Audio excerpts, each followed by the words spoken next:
age.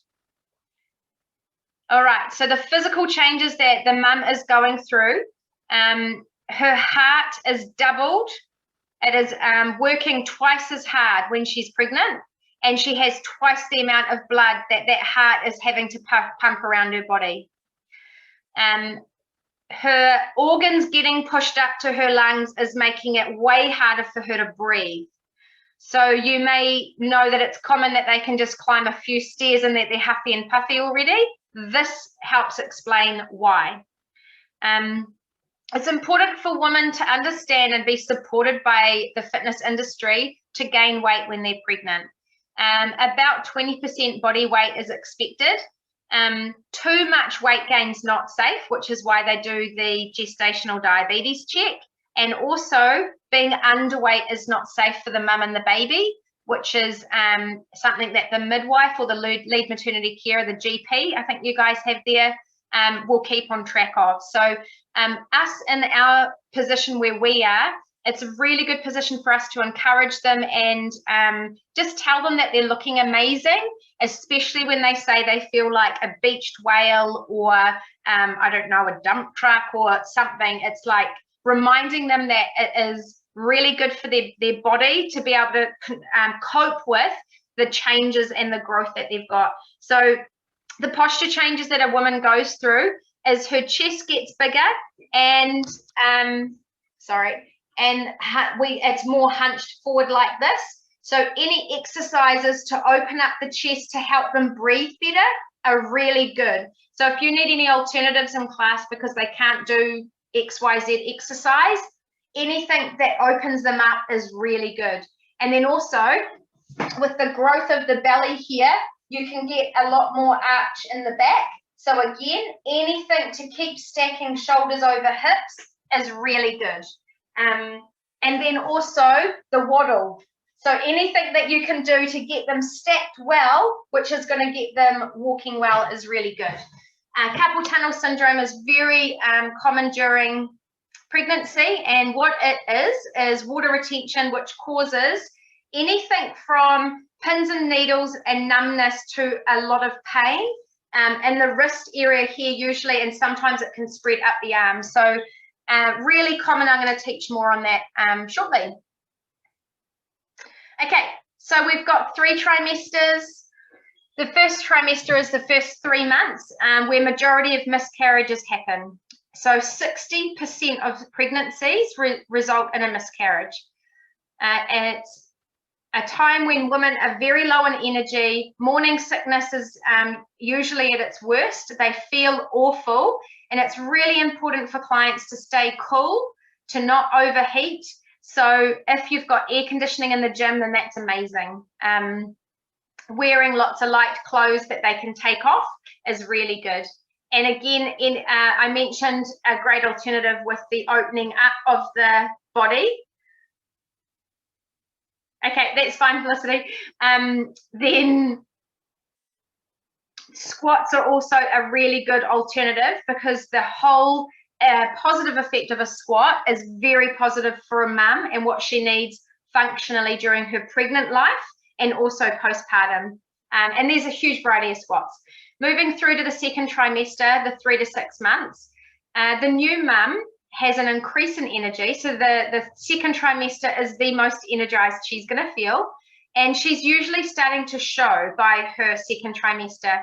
Now, the more pregnancies the mum has, and if it's a later in life pregnancy, then they show earlier as well. And again, there's so much comparison around, wow, you're really showing big and it just feels bad.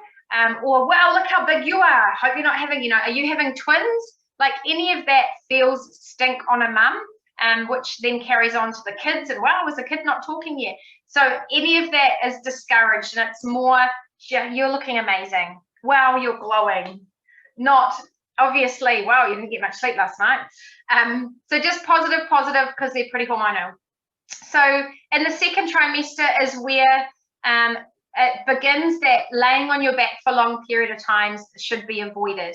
It used to be believed that you should never lay on your back when you're pregnant. But put your hand up if you've been pregnant and you've woken up in the morning on your back. most pregnant women, Sean put his hand up. Can you believe that? No, he didn't. I'm just kidding. Most pregnant women do wake up on their back if they're back sleepers, and them and their baby are okay. So this rule is, first of all, in place to make sure that the baby still gets blood and oxygen, so there's no crushing of the umbilical cord. So if the mum does not feel comfortable on her back, she doesn't go on her back.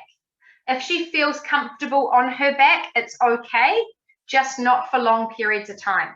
So if you have a class where you're doing an exercise on their back, and then you have them maybe no longer in the supine position, they change to the prone position, or they're standing, then that's great. You just wouldn't do a 20 or 30-minute class on their back. You want to move them around, and you can change anything laying on your back that does not feel comfortable to potentially elevated, so they're leaning on a Swiss ball, or maybe totally sitting up or standing. You can do different alternatives with a similar exercise. So it is led by each mum, and it can be different on different days.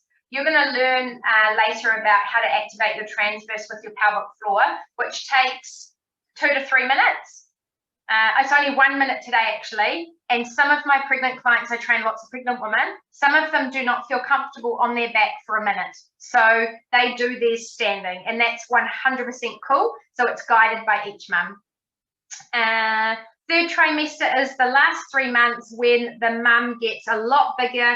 Her energy usually drops because of the gain in size, which is a lot more awkward to get around. Posture is impacted heavily. So the more we can do as trainers to help correct her posture, the better she's going to feel.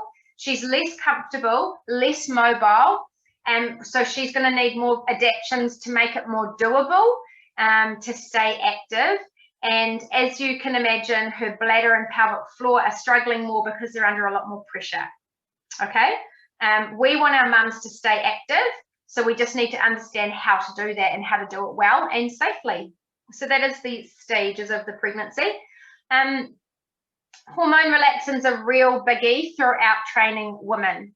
It's a hormone that is released into the body when the mum becomes pregnant, and it's in her system until either 3 months postpartum or 3 months after she finishes breastfeeding, if she chooses to breastfeed. Now, this includes miscarriage. So it doesn't matter what stage of the pregnancy. If there is a miscarriage, then the hormone relaxant is still in her system until 3 months after she is pregnant, no longer pregnant, okay? And the education that we're going to teach you, you're going to use on those ladies as well. The purpose of the hormone relaxant is to allow the mum's body to expand and make way for this growing baby. So this is the pelvis and the fascia, the skin, the connective tissue, and the muscles. What it means though is because they're looser and they're like loose to stretch and to grow and adapt, every joint that the body has is looser. So they're at greater risk of injury. It's easier to roll your ankle, hurt your knee, pelvis and pubic area can get sore, shoulder, any old injuries that were previously a problem but they've overcome, they can flare up again because the stability is no longer there. This is that carpal tunnel, not just the fluid retention, but the that word. I'm just going to say looseness in the wrist because I can't say it today, makes that even more painful and a potential problem. So what it means for us as trainers is that we've got to help them because they're at greater risk of injury, because they're less stable. We're going to make sure that the movements are smaller and safer for them. So we're not going to get them, you can imagine if they're playing netball and they're jumping and diving for the ball, then it's easier to hurt their knee or ankle, where before it would have been stronger to do it, look after itself, okay? So it's really good if you've got exercises that are fast changing direction, you just slow them down. So they're still doing it, but you're getting them to slow down. I play a lot of games in my classes because I like women to laugh and be dorky and have fun. But when it is a game that is a changing direction game, I pull the pregnant woman out or women with injuries where this is not right, and I give them something else fun to do. So that is something to always keep in mind. Okay, so I mentioned before we want pregnant women to hopefully always be active. There is a small percentage of women who it is not, they're not able to stay active when they're pregnant because of their health, and that is their GP, their lead maternity caregiver, is the person who decides that. But the benefits for staying active when you're pregnant is to help prepare for childbirth. So being strong, mobile, and agile. You want to be able to squat wide and deep, be able to comfortably get on all fours, and your body's strong enough to hold you. And you can move in and out of position in pain and help get the baby out and not have to be on your back bedridden. You will recover faster if you're active throughout pregnancy. Postnatally, you recover quicker.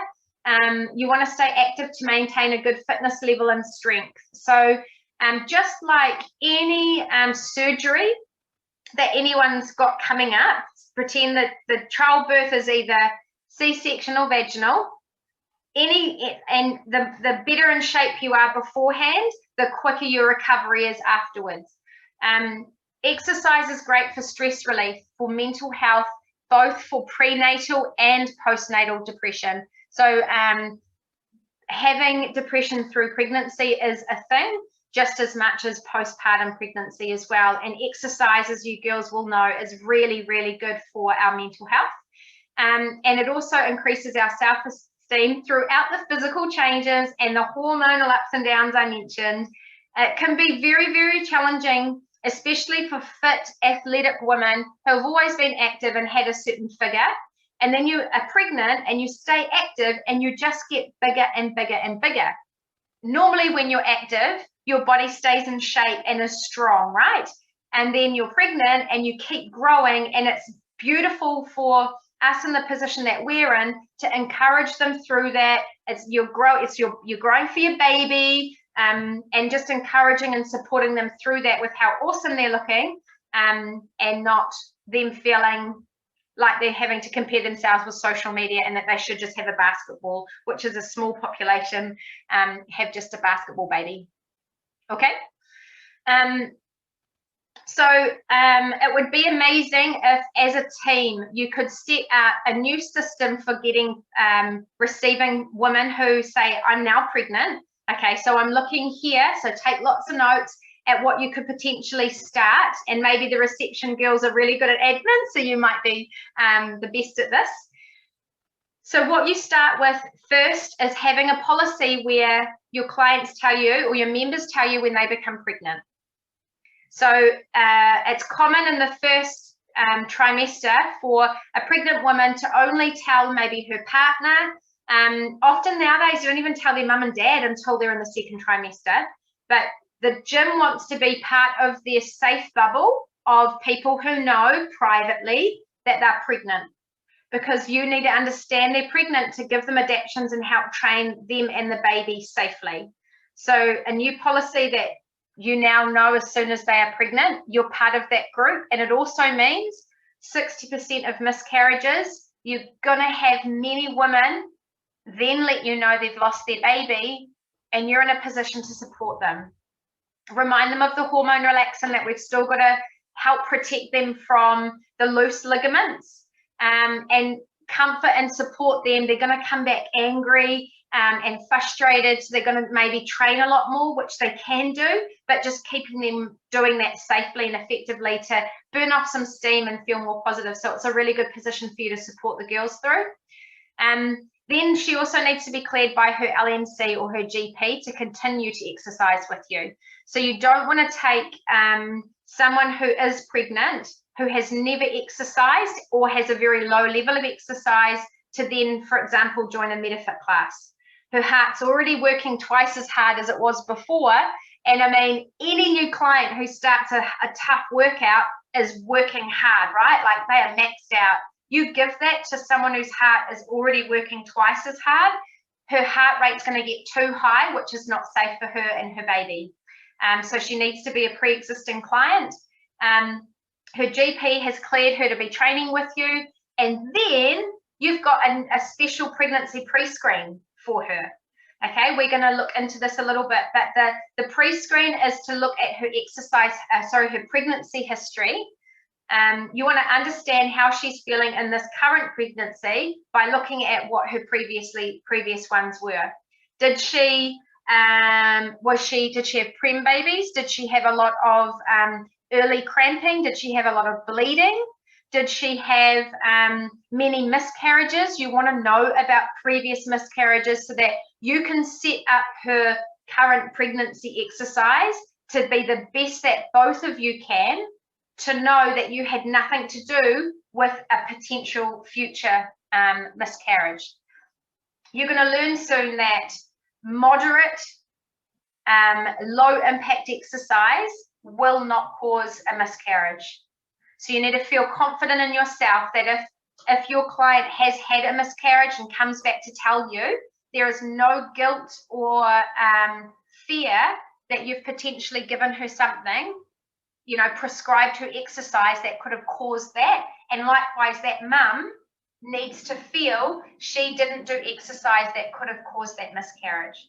So we're going to look soon at the great exercise for pregnant women, which is different for everybody. So if you have, let's just say Sean is really unfit and his fitness level is here and he maybe more does walking. He's really good at walking. And then you've got, let's go Felicity up here, and she is an athlete that trains 6 days a week, high intensity, no injuries, blah, blah, blah, blah, okay? Huge difference in fitness levels and abilities. When Sean becomes pregnant, he's going to lower his level of exercise. Likewise, Felicity's going to lower hers. They're not going to go to the same level because we're all different. Humans are different. But where they are currently, they're going to lower a little bit, okay? So it's different for everyone. There's not one box to then say, for everybody, this is your safe exercise. Some women might feel great running when they're pregnant, and some women might say, right, as soon as I'm pregnant, I'm not going to run at all.